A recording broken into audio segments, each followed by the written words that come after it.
Hello， 觀眾朋友，大家好，我係 Barry。Barry 今日嚟到珠海航空新城粵海十貴府呢一個樓盤。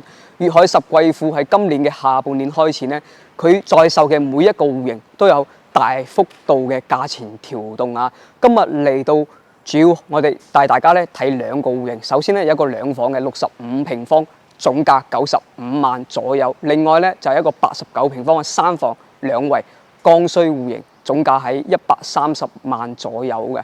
咁呢兩個戶型咧，係我個人認為喺粵海十貴府入邊戶型做得比較好，上車門檻比較低，戶型比較方正實用啊，比較推薦啊。咁另外咧都有77平啊，仲有一個91平方嘅。咁對比起呢兩個戶型嚟講嘅話，我認為咧65以及我哋今日睇嘅89嘅話，佢嘅一個戶型咧會更加實用啦。咁單價方面，大家都係差唔多嚇。而家粵海十貴府嘅均價大概係14500左右，就可以攞到一個比較好嘅樓層啊。咁呢啲單位以往都係要賣到1800019000嘅。咁咧對比我哋隔離嘅金灣府啦，咁粵海十貴府嘅優勢就係佢單價比較低，而且咧佢嗰啲剛需細面積嘅戶型比較多嚇。我哋金灣府嘅你最細都要我哋88方嘅單位啦，咁最少都要150幾萬啦。咁呢度嘅話咧90幾萬就可以攞到一個單位啊！即係對於我哋唔係幾咁追求我哋屋苑入邊嘅功能性嘅話，比如話我哋兩房都接受到嘅話想攞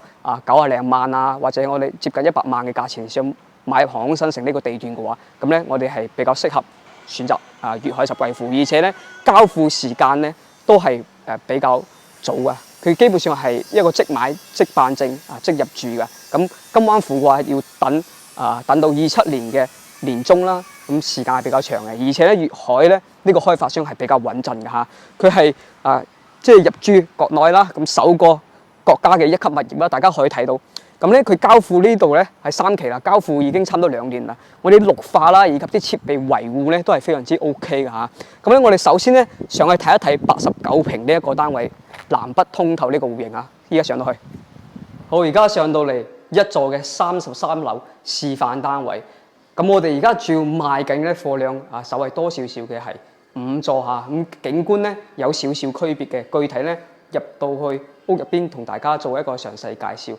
2梯5戶嘅，咁點解要睇呢個89平而唔係去睇個傳統樹廳91平咧？因為咧89平除咗戶型比較實用之外咧，佢嘅私密性都係比較強嘅嚇。首先咧，我哋呢後方啦，包括呢個側面啦，係另外嗰2戶啦，加埋得4戶嘅。咁89平咧係獨立嘅一個即係過渡位置啦，私密性比較強，而且咧我哋公區嘅位置想像空間係比較大嘅。呢個全部私人嘅空間嚟㗎，而且有兩扇嘅明窗啦，採光通風都係唔成問題嘅。呢一塊咧係一個消防門嚟嘅。咁入到嚟呢度同大家介紹下佢戶型嚇。首先咧呢一個戶型咧係南北通透單露台，大家可以感受一下。即係我哋咧嚟到呢個位置就係客廳而餐廳中間個位置啦。咁咧舒適性係比較強嘅，同我哋傳統嘅樹廳設計啦，譬如話91方嗰個啦，我哋係客廳啦同餐廳係分離咗嘅，所以咧我哋坐喺度休息嘅地方咧會舒適好多噶。而且我哋嘅開間都係唔錯噶，客廳開間咧係達到一個3.5米嘅開間，作為一個89方嘅單位嚟講係算係 OK 嘅。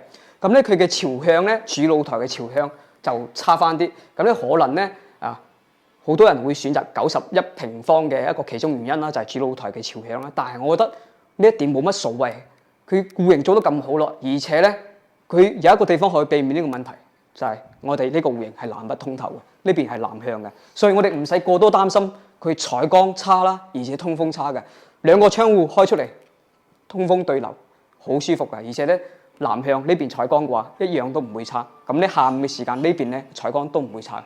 咁我哋而家咧天氣都係陰天啦，大家可以睇到採光都係比較唔錯㗎嚇。咁餐廳呢個位咧係做到一個2.8米嘅開間，有冇 feel 到89平方有一個獨立嘅餐廳位南北通透，佢係比較舒服㗎。咁你可以睇到一張長台坐翻8個人，我覺得都唔成問題。呢個位置真係擺咗圓台嚇。咁我哋傳統樹廳嗰啲餐廳位係做唔到嘅，而且咧佢呢個飄窗係全震送，而且係全開嘅。咁咧呢邊咧。我哋未來用唔上呢個飄窗位嘅情況下咧，咁我哋做擦邊櫃嘅話，覺得會佔呢個餐台個位置，咁我哋可以做一個即係做高佢，做一個櫃啦，作為一個我哋嘅飄窗上面見嘅一個餐邊櫃都係唔成問題嘅。咁而且咧，佢廚房都係做得比較大嘅，大家睇下嗱 U 字型設計，跟住咧呢邊仲預留咗一個比較大嘅單開門雪櫃嘅位啦。未來咧呢邊有個雙開嘅趟門，咁咧佢呢邊咧三件套係用老闆品牌嘅三件套嘅。佢裝修標準嘅話係屬於嗰種簡裝接近精裝啦。佢唔送空調即係入門玄關櫃都係自己配置嘅。但係咧佢用嘅材質咧用料咧都係 OK 㗎。咁我哋睇下主露台，同大家講下景觀。咁咧而家有個政策即係咧，如果我哋加多喺總價嘅基礎上咧，譬如話130萬嘅套房啦，咁你加多5萬嘅話，佢全屋嘅軟包幫你做好晒。咩叫軟包咧？即係我哋電視即係呢啲我哋所睇到嘅 sofa 而且我哋茶几餐台仲有我哋如果3房嘅話咧，加埋客廳4台空調仲有我哋嘅鞋櫃衣櫃幫你做好晒嘅，即係包埋我哋電視背景牆仲有護牆板嗰啲都幫你做好晒，5萬蚊。咁如果你選擇自己去靈活去設計都 OK 嘅。咁5萬蚊嘅一個軟包嘅費用嘅話，其實對於我哋剛需戶型，即係我哋即係唔會話要求太高嘅情況下咧，都可以滿足到㗎。咁呢個露台嘅話咧，就如果我哋做一個風窗嘅話，我哋呢個客廳咧係達到一個3.1米嘅一個進深啦，加一個1.5米嘅，大概係一個4.6米嘅一個闊度嘅。即係譬如話，我哋有啲人咧覺得擺 sofa 呢個位會太短即係咁如果唔夠用嘅情況下，我做一個風窗延伸出嚟嘅話，咁呢個進深就好長。咁其實呢度3.1米嘅一個客廳嘅進深咧，我覺得已經 OK 㗎啦。呢邊可以坐4個人嘅 sofa 㗎啦，呢個唔成問題嘅。因為咧好多啲剛需戶型雖然佢做到南北通透獨立餐廳位，佢呢個進深咧做得比較窄，我哋呢個唔會呢個都係比較長嘅。咁我哋主要賣緊嘅咧就係我哋金灣庫前方嗰個，我手指方嘅下方睇到嘅有標記嘅5座就係呢一座。咁景觀方面啦，其實同呢一座去做對比嘅話，會比我哋而家呢個一座嘅即係視野方面會差翻少少，但係都 OK 嘅，因為咧佢前方佢望出去咧，佢除咗望咗我哋金灣庫啲高層啦，都會望到我哋嘅洋房。洋房唔高噶嘛，所以佢會喺金灣庫嘅高層而洋房之間咧會穿出去睇，視野都係 OK 嘅嚇。咁我哋睇下房間啦，我哋係做到動靜分區㗎。未來交付標準嘅話，牆面通通都係白色嘅乳膠漆。咁咧，首先咧，我哋雖然主露台咧朝北向嘅，但係咧我哋有3間房，有2間房係朝南向嘅，所以我哋喺房間入邊咧嘅舒適性係強好多嘅。首先我哋睇下呢個公共洗手間，所見即所得㗎啦，空間都係 OK 嘅，大家睇下，而且係明窗嘅。單邊位嘅好處就係我開窗俾大家睇一睇下。因為有啲人比較介意我哋洗手間嘅窗戶係咪對天井位？佢呢個唔係對外街㗎，大家睇嗱，所以採光都唔成問題㗎。而且咧，我哋房間與房間之間嘅話，如果我哋呢2個窗戶打開嘅話，咁咧我哋成為一個通風嘅南北對流嘅。先睇下比較細嘅一個房間啦。咁我哋飄窗位係全震送嘅。外邊咧係瓷磚鋪設，入邊咧係木地板咁89平方呢3個房間其實都唔細嘅。首先呢一個房間就已經係差唔多達到8個平方嘅，大家感受下。加埋飄窗位未來嘅話咧，我哋做埋一個我哋細蚊仔嘅房間啦，兒童房啦，做一個榻榻米設計推入去，因為咧佢係一個全開嘅飄窗位，所以做榻榻米咧係比較方便。做到呢邊啦，跟住呢邊咧就設計一個書桌啦，呢排咧就設計一排嘅一個衣櫃都係唔成問題㗎。未來空白地方大家靈活設計嘅。咁呢個房間咧就比啱先個房間咧稍為會大少少，大概9個平方左右。但係咧佢嘅飄窗位咧，佢唔係全開嗰種飄窗位，所以咧佢做榻榻米唔係幾咁適合。但係咧佢都足夠咧，你擺翻張1.5米左右嘅床啦，跟住擺翻一個床頭櫃。咁呢個方向咧擺個大概咧60公分嘅一個衣櫃啦，咁都係 OK 嘅。咁樣或者啦，如果你哋唔需要用到床頭櫃嘅情況下啦，想更多嘅活動空間，你將床推入去，或者咧買咗1.3米嘅床都係唔成問題嘅，作為一個長輩房嘅。咁樣呢一個戶型佢嘅亮點咧就係有冇睇到佢嘅主人房係比較大嘅，因為咧佢戶型做得比較方正，佢嘅洗手間咧係獨立突出嚟嘅，即係我哋有一個同差唔多同面積段嘅91平方嗰個咧，佢嗰個床嘅旁邊咧就係一個洗手間嘅一個轉角位，佢過多浪費我哋過渡嘅位置，而且咧佢洗手間咧喺床隔離，有啲人唔係幾咁中意嘅。但係呢一個咧，大家睇下，主位喺呢邊嘅，獨立出嚟嘅，所以佢使到成個戶型咧方方正正。跟住咧，我哋休息區呢個地方，我哋可以從洗手間開始睇。呢邊咧咁多活動空間啊，咁當然啦，佢冇擺衣櫃啦，但係佢擺咗衣櫃嘅話，佢都實用嘅。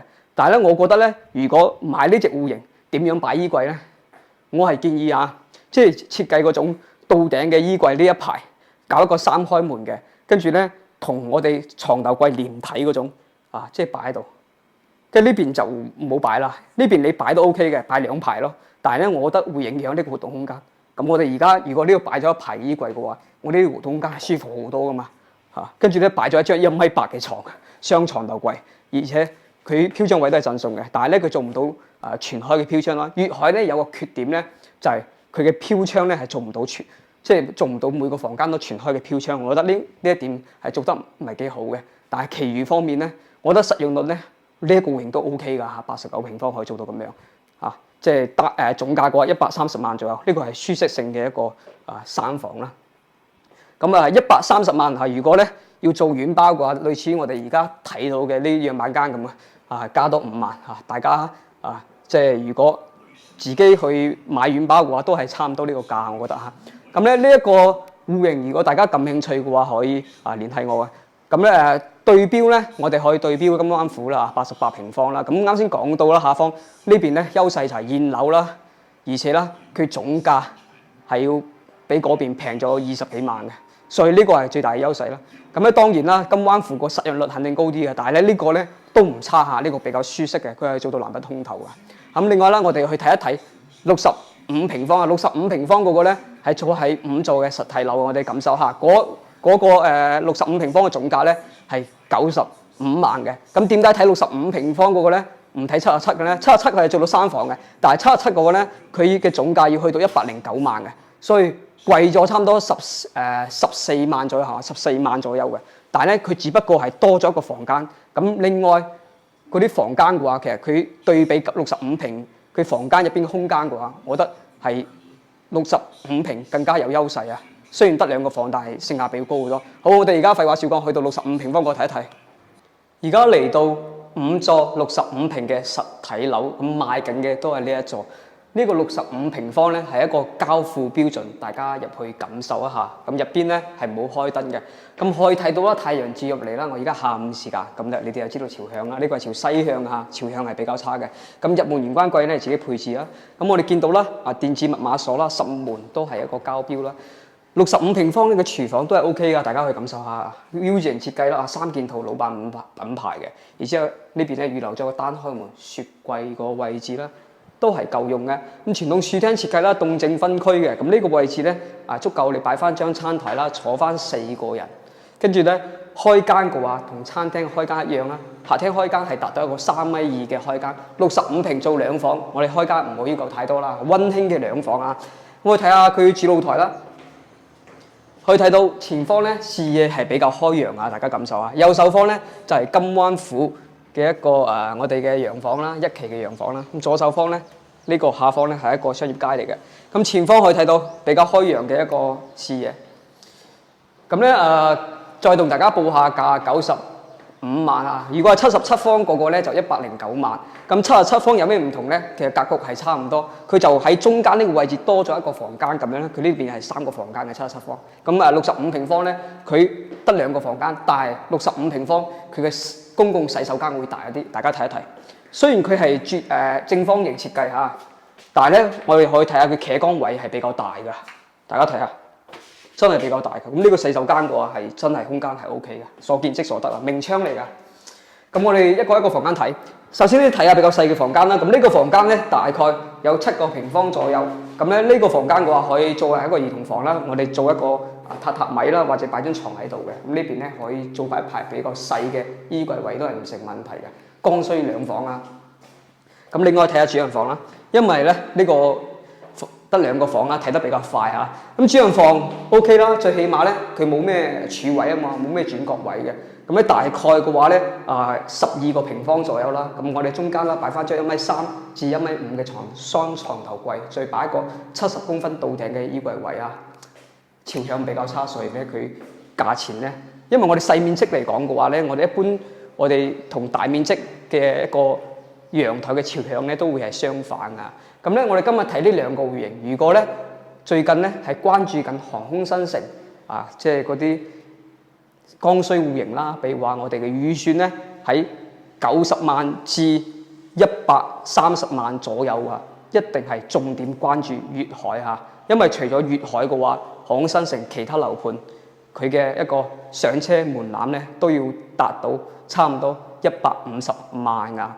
咁啱先報個價嚇，一個係95萬啊，65平方，一個咧係130萬89平方。咁呢個價咧仲有冇得傾咧？可以揾到我可以幫你哋再劈價嘅。咁咧，如果係特殊樓層嘅話咧，比如話14樓啊、18樓，雖然佢樓層所處嘅位置唔差，可能佢數字有啲人比較介意嘅。咁呢啲樓層咧，佢嘅一個價錢可以劈嘅幅度係比較大嘅，同大家去講一講啊。如果咧對航空新城即係想置業航空新城感興趣嘅，可以聯繫我帶你過嚟航空新城先住一住，介紹下配套，介紹下規劃。咁咧可以上面加我 WeChat 或者聯繫我 WhatsApp。我哋下期再見，拜拜。